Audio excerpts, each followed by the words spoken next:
يلا حكاية جديدة من حكايات العيادة. ست الكل جت مع جارتها تكشف، وبعد ما الكشف خلص قالت لي: يا دكتورة، هو أنا ممكن أسألك على حاجة تخصني؟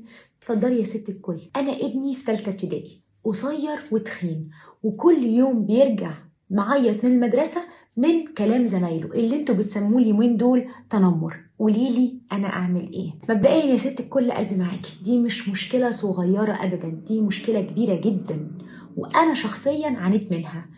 كانت أسود أيام حياتنا أيام التنمر أنا وابني. مبدئيا كده إليك هذه القاعدة: ابنك ما يقدرش يعرف دلوقتي يعني إيه حدوده النفسية ولا يدافع عنها، دي مهمتك انتي. علشان كده انتي لازم تعلميه ازاي يدافع عن ده، ولازم تعلمي الجميع.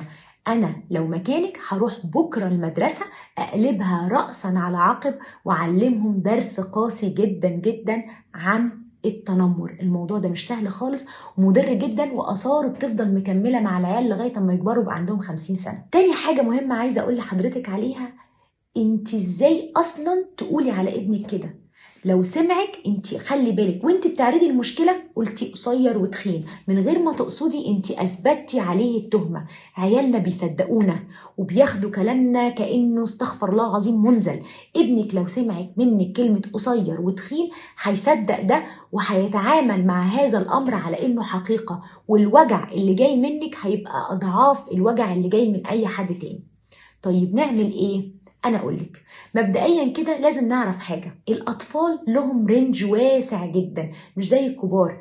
الأطفال في مساحة كبيرة قوي قوي بنعتبرهم طبيعي، ف90% من الحالات ابنك إن شاء الله هيكون وزنه وطوله مناسبين، لكن هو جوه الرينج الواسع.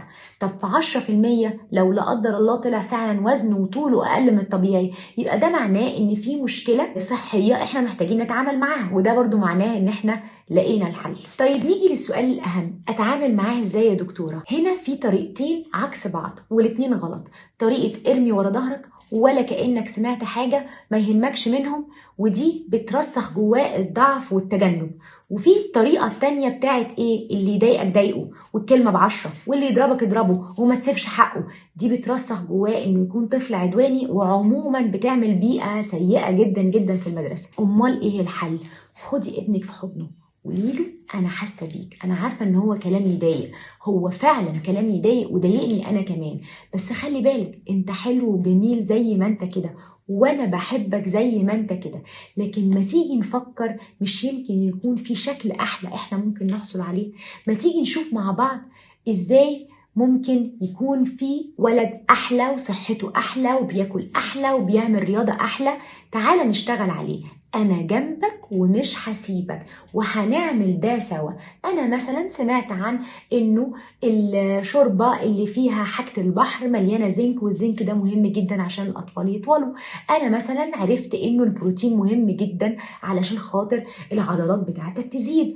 أنا عرفت إن الخضار مفيد، أنا عرفت إن المكسرات مفيدة. أقول لك على حاجة: ما تيجي نروح لدكتور تغذية يحط لنا برنامج أنا وإنت للأكل الحلو، ما تيجي نعمل رياضة سوا، ما تيجي نظبط مواعيد نومنا سوا. الحاجات دي هي اللي بتساعد الأطفال إن هم يكبروا بسرعة. ده الحل اللي يفيد وما يضرش.